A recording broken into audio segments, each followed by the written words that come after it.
Hey guys, welcome to this video. A popular topic is how do I do a pay for deletion? So I have a debt collector, I want to pay them money and have them deleted off my credit report. And we have some videos on that. And used to be that was more difficult. Companies would really fight you on that, and some still do. But I want to show you this portfolio recovery. So one of the largest debt buyers around. And I'm just on their homepage and they have this little thing pop up. We changed our practice to request deletion of our trade lines for accounts that are resolved in accordance with our policy. Click here for details. And so we'll do that. You can also go, I think it's how it works, or maybe it's FAQs, but we'll just click here. And yeah, this is contact and FAQs. And they got all sorts of FAQs, but they kind of automatically open this thing up. So here's the question. Let me see here if I can make this bigger.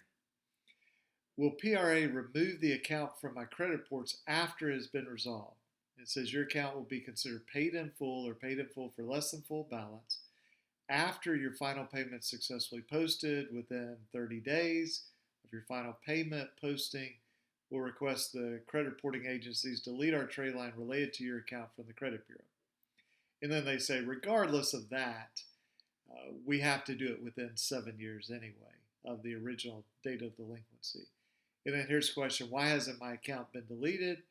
And they just restate it. Our policy is 30 days after final payment posting, we'll request that there be a deletion. So the reason I wanted you to see this is this caused a bit of commotion in the debt collection world, because traditionally we've had to kind of strong arm these companies into deleting. And I have a whole video on this about, you talk to them about the amount, and it's kind of like you're sliding your hand forward with the money, but say, but before I give this to you, you have to delete. And some of them would not do it, but most would. And then we have Portfolio come out and do this as a policy, and these other debt collectors are just outraged by it. They go, this is crazy, because now consumers are going to expect us to do it if Portfolio's doing it. And, this is somehow being deceptive by deleting it, which is complete garbage, okay? Portfolio recovery has every right in the world to credit report if they're doing it accurately. And they have the same right to not credit report. So they could choose when they get your account to never credit report. Or they could choose to credit report, and then when you pay, they could delete. Or when you dispute it, they could delete. They have that right. And I just want you to see that Portfolio Recovery has put this in writing, and we're starting to see other companies do the same thing. Now, I would still verify by phone, or I don't know if they do an online chat. Yeah, it looks like they do live chat. I don't know if you can, sort of negotiate a settlement through live chat. Maybe you can. And if you know, please put that in a comment.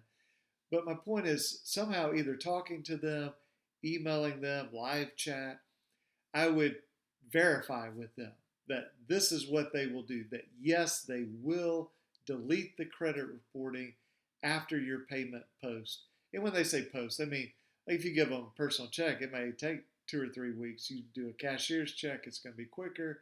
If you do, an online payment, it'll be quicker. And so once they get their money and they know it's their money, then within 30 days, which really they update about every 30 days to the credit bureau. So whenever they would do their normal update for all, 10 million accounts they have, they would just tell the credit bureau for your account, hey, just delete it. Now, one thing you could do is, let's say that the payment post on August 1st. Well, say by September 1st, pull your credit report. Remember, you can do that once per week, annualcreditreport.com, totally free. If it's still on there, do a dispute through the credit bureaus and say, hey, look, I paid them, and print out this page. And by the way, when you do a settlement with them, what I would do is just on your browser, hit Control P, or whatever, Command P if you got a Mac, and just print this thing out. Okay. Now you would want it opened up so that you could uh, see and read this particular part, and you want to have the date on it. So you can do it to PDF or print it just to your printer and save it. But you want that proof so that if you ever do need to dispute, you could send that in along with, here's where it cleared my bank account, here's the policy, here's the, I went to live chat. And whenever you do a chat with the company, just save it, print it. Here's where they said, yes, we will do it. Or they told me in a phone call, I spoke with Bob for 17 minutes and 14 seconds on, July 28th at 2:33 p.m. And here's what he told me. In other words, you put all this in front of the credit bureau.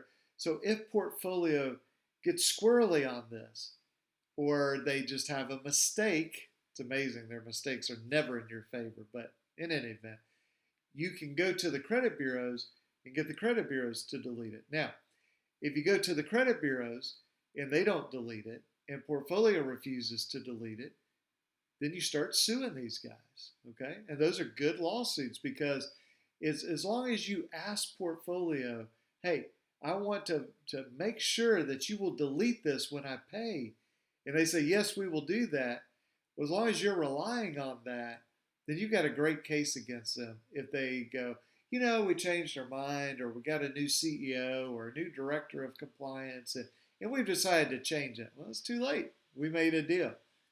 So anyway, I hope that this is helpful to you, and just always protect yourself when you're dealing with these debt collectors. Document everything. Document your phone calls. If you get emails, print those to PDF, put them on Google Drive, put them in Evernote, Dropbox, whatever you use. Point is just save everything so that if there's a problem, you'll have it. And if there's no problem, well, then you were just a little bit extra cautious. The same as putting your seatbelt on and you don't have a crash. We don't complain about that. We don't complain about, I've been paying homeowners insurance for 17 years and my house has never burned down. Hey, that's a good thing, okay? So taking a little extra precaution and not needing it, that's okay.